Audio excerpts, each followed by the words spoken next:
Film Vina sebelum 7 hari viral di media sosial. Bahkan film ini mampu mengangkat kembali kasus yang belum usai selama 8 tahun terakhir. Sudah bersama saya sutradara dari film Vina, ada Mas Anggi Umbara. Mas Anggi, selamat siang. Terima kasih waktunya untuk Liputan 6. Selamat siang. Mas Anggi, ini film dari Vina ini viral dan juga menjadi perbincangan publik. Saya pengen tahu Mas, sebetulnya pembuatan film ini awalnya gimana sih Mas? Maksudnya apa yang mendorong Mas Anggi untuk bisa mengangkat film Vina ini?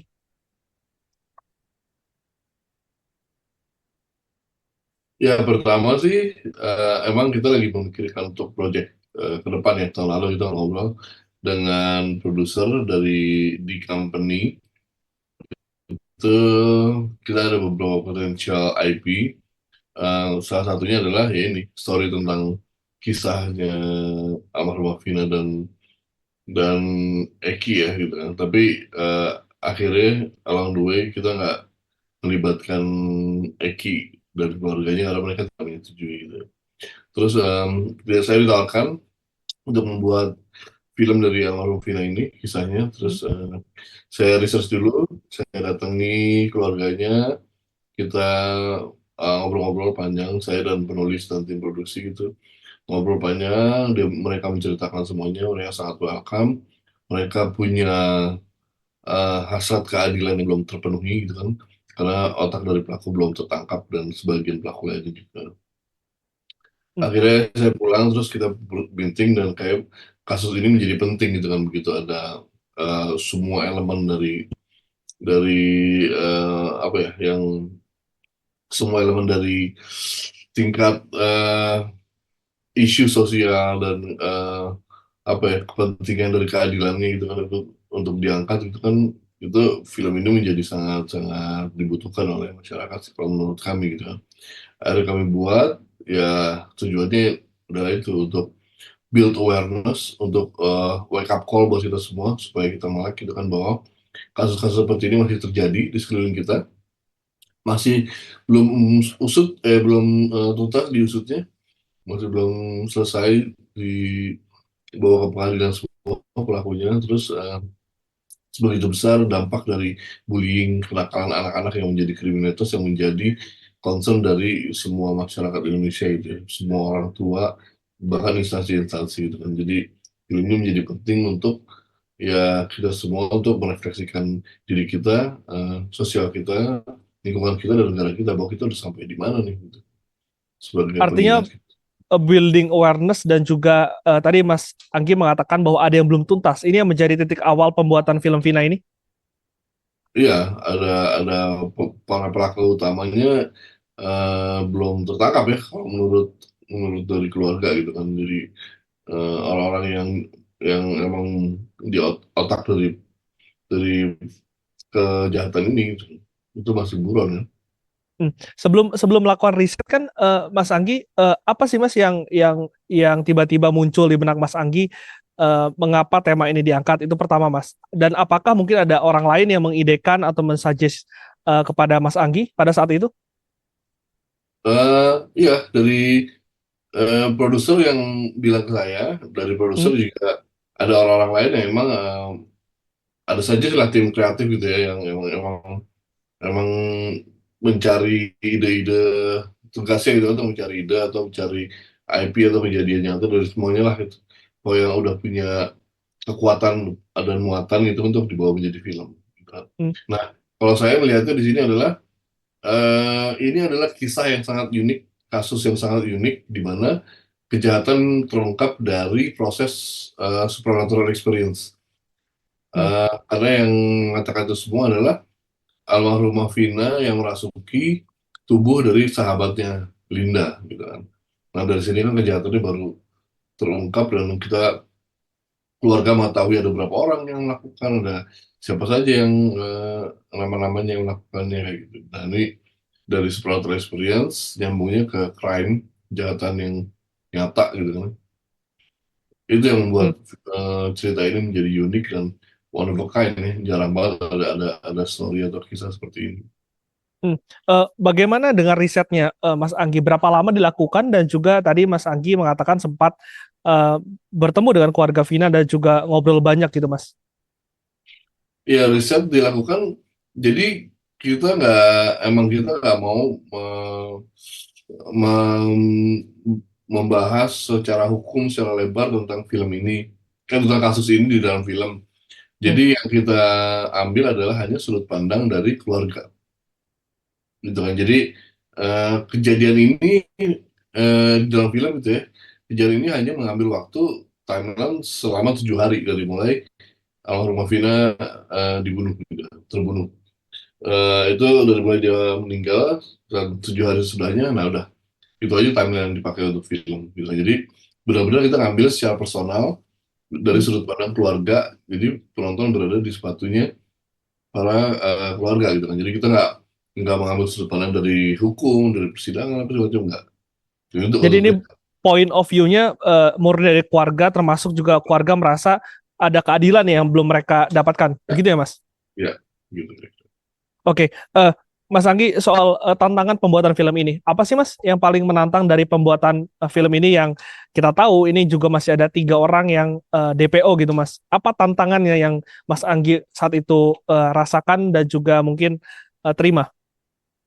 Pertama tantangannya adalah yaitu untuk menghadirkan karakter ke film ini secara hidup gitu kan. Kita menghidupkan karakter yang udah nggak ada. Nah itu harus delicate banget, harus harus benar-benar fokus gitu kan ke setiap karakternya bahwa mempunyai kemiripan dan mempunyai motivasi dan background yang kuat gitu kan. Untuk dalam produksinya ya pasti dari force major dan juga dari tekanan-tekanan lain ya. Ada beberapa, mungkin ada beberapa pihak yang nggak mau film ini dijadikan film gitu kan. Hmm, hmm. Eh, Si- si- ya eh, dugaannya itu siapa Mas? Tadi Mas mengatakan ada pihak-pihak lain yang tidak ingin eh, diungkap gitu. Memang ya ada dugaan seperti itu? ada dugaan seperti itu. Jadi waktu lagi kita dari awal-awal hari syuting pun kita syuting tuh selalu di persulit, misalnya kayak di alun-alun gitu kan. Itu kita hampir nggak bisa syuting karena suara motor tuh bener-bener kayak digeber-geber terus di Hmm, di samping lokasi syuting kita itu. Kita nggak tahu motor siapa, pokoknya bolak-balik gitu, kayak nggak, emang emang mengganggu syuting gitu kan. Jadi emang nggak bisa diapa-apain. Bolak-balik aja sampai pagi gitu, kita nggak bisa, suara nggak bisa clear. Itu pertama. Terus yang kedua, pasti hari kelima didatangi oleh orang-orang yang mengaku polisi gitu kan. Syuting kita dihentikan, dimintai keterangan, dimintai surat izinnya apa segala macam itu, bahkan mereka meminta skenario dari apa yang kita buat, which is sangat confidential gitu, karena skenario itu hanya milik ya perusahaan kan, itu rahasia perusahaan gitu kan, hanya produser dan saudara dan orang-orang yang diberikan izin untuk tahu gitu kan. Nah dia meminta skenario, meminta semua data-datanya, mau tahu seperti apa gitu, mau harus diceritakan sebelum mereka memberikan intinya lagi gitu. Nah kita nggak bisa kan, karena itu sudah mendapatkan izin dari sebelumnya kan untuk melakukan syuting. Negara ini negara demokrasi, jadi nggak harus izin untuk membuat skenario, gitu kan. Kita punya kebebasan dalam bersuara untuk memberikan pendapat dan sebagainya. Gitu. Akhirnya kita telepon ke poldanya, ke bagian polda yang lebih tinggi gitu kan, ke rekan-rekan kita yang memberikan izin tersebut. Terus akhirnya mereka minta nama-nama dari orang yang coba menghentikan itu. Mereka nggak mau memberikan namanya dan nggak lama mereka pergi aja gitu aja. Oh, artinya memang sebelumnya sudah dapat izin dari pihak kepolisian, namun ada oknum-oknum lain yang mendatangi dan juga mempermasalahkan perizinan tersebut, Mas Anggi. Iya, kalau kita udah dapat izin dari sebelum kita syuting, kita sudah clear semua izin di semua lokasi, dan untuk melakukan syuting pun udah clear izinnya. Hmm. Udah dapat, Ketika cuma pada saat ketika syuting yang mendadak. ketika izin ketika izin itu sudah dapat, lalu apa alasannya Mas dari orang-orang ini ketika mendatangi Anda? Apa alasannya mereka mempermasalahkan hal tersebut? Mereka bilang mereka butuh mau tahu isi dari skenario gitu. Nah, yang sebenarnya adalah bukan hak mereka, bukan hak siapapun kecuali para pembuat filmnya. Gitu. Ini kan Dijelaskankah bukan negara komunis, kenapa mereka butuh, Mas? nggak dijelaskan. Ya mereka dapat dibilangnya mereka ditugaskan aja untuk meminta skenario, untuk mengambil data-data, ya maksudnya yang rahasia, yang sifatnya rahasia gitu ya, dari perusahaan dan tim produksi gitu. Oke. Mas Anggi, kembali ke film Mas. Ini kan menjadi liar perbincangannya di media sosial, terutama TikTok ini kan setiap hari saya melihat FYP ini filmnya Mas Anggi. Mas Anggi bisa menjelaskan nggak mana bagian dari film yang memang fakta, mana bagian yang fiksi yang memang ditambahkan menjadi bumbu dari cerita itu, Mas Anggi? Ya, untuk fakta yang kita dapat kan semuanya kita berdasarkan dari apa yang keluarga tahu, gitu kan. Nilai itu yang menjadi basis dari fakta kami gitu kan. Apa yang keluarga ceritakan, nah, itu menjadi fakta. Yang kita tambahkan adalah mungkin bagian supranaturalnya ketika ada adegan-adegan almarhumah Vina yang menteror pelaku, nah itu pasti dramatisasi. Terus keberadaan satu dua karakter yang tidak ada, yang adalah pengganti dari karakter yang tidak mau disebutkan, gitu. Nah itu dramatisasi juga. Keberadaan jurnalis itu ada dramatisasi karena untuk menggantikan investigasi dari polisi yang nggak mau disebutkan namanya, gitu. Jadi ada beberapa nama yang disamarkan, ada nama yang nggak mau disebutkan, ada instansi juga yang kita udah confirm bahwa nggak mau disebutkan, jadi kita ganti nama-namanya. Hmm. Kira-kira sekitar 10% lah, 10, mungkin 15% paling banyak itu untuk mengganti itu tadi, plot hole, nama, samaran, apa segala macam. Selebihnya Hmm. sih kita benar-benar mengikuti fakta yang diceritakan dan dipercaya oleh keluarga.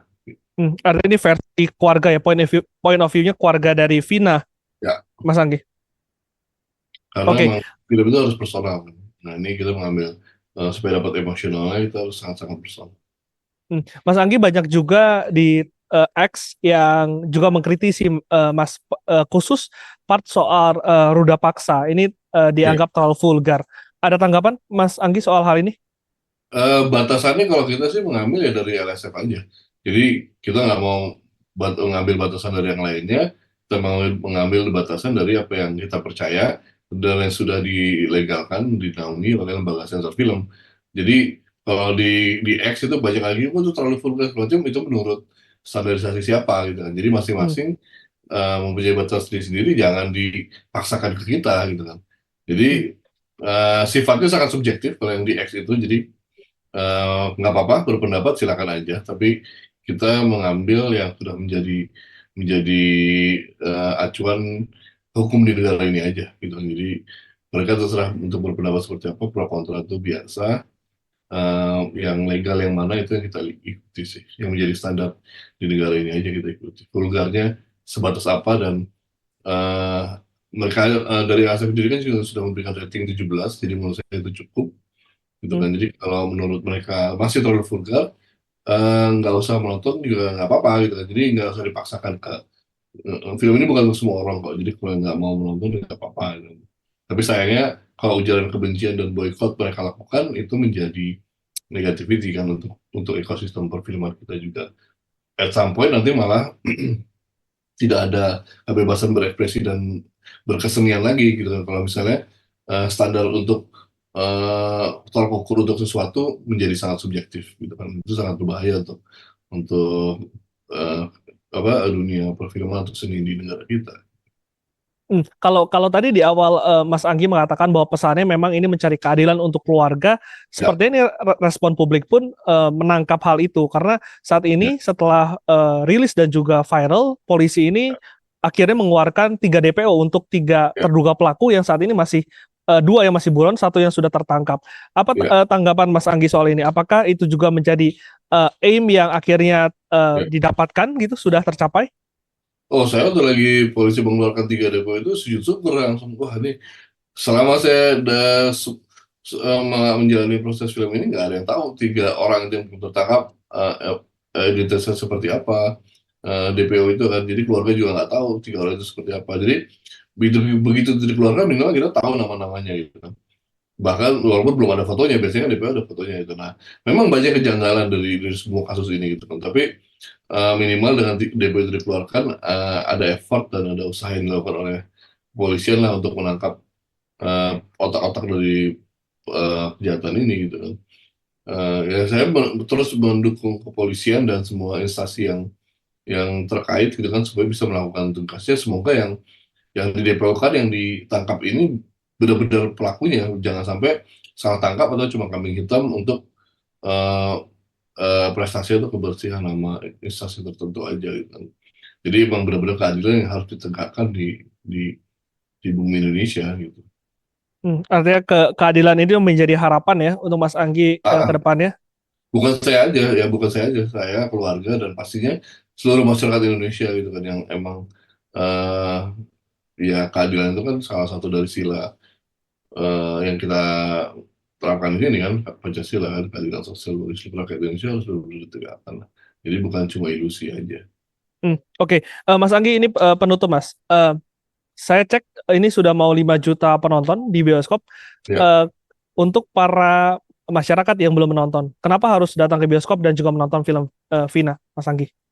nggak harus sih, nggak ada keharusan untuk menonton. Yang harus itu kita bernafas tuh harus mungkin, berdoa itu harus mungkin, sholat lima waktu harus. Tapi kalau nonton sih nggak harus nggak apa-apa. Jadi tapi untuk mendapatkan supportnya kalau bisa ya disupport lah untuk kebersamaan kita semua gitu, kebersamaan kita dalam kehidupan bermasyarakat lah. Untuk yang peduli terhadap apa yang terjadi di sekeliling kita, untuk bisa kita lebih aware terhadap apa bahaya yang ada di depan mata, bahaya dari kenakalan dan semuanya itu kan, ya kita harus support ini usaha-usaha untuk menegakkan keadaan seperti ini dan usaha untuk membuka mata dari film ya untuk bisa direfleksikan ke kita semua sangat penting sih untuk ekosistem apalagi untuk kebudayaan dan peradaban di negeri ini. Baik, terima kasih Mas Anggi. Waktunya sudah berbagi dengan Liputan 6. Kami harapkan ini keadilan ini bisa juga terungkap dan juga diberikan kepada pihak keluarga. Terima Amin. kasih sekali lagi Mas Anggi. Ya, thank you. Kita harapkan eh, 2 DPO dari 3 DPO yang kemarin dikeluarkan ini bisa segera ditangkap sehingga keadilan dan juga rasa aman ini bisa diberikan kepada keluarga. Bagi Anda yang belum menonton bisa nonton di bioskop dan juga jangan lupa untuk selalu nonton Liputan 6, subscribe dan juga like Liputan 6 SCTV. Saya Glenn Joshua, selamat SCTV.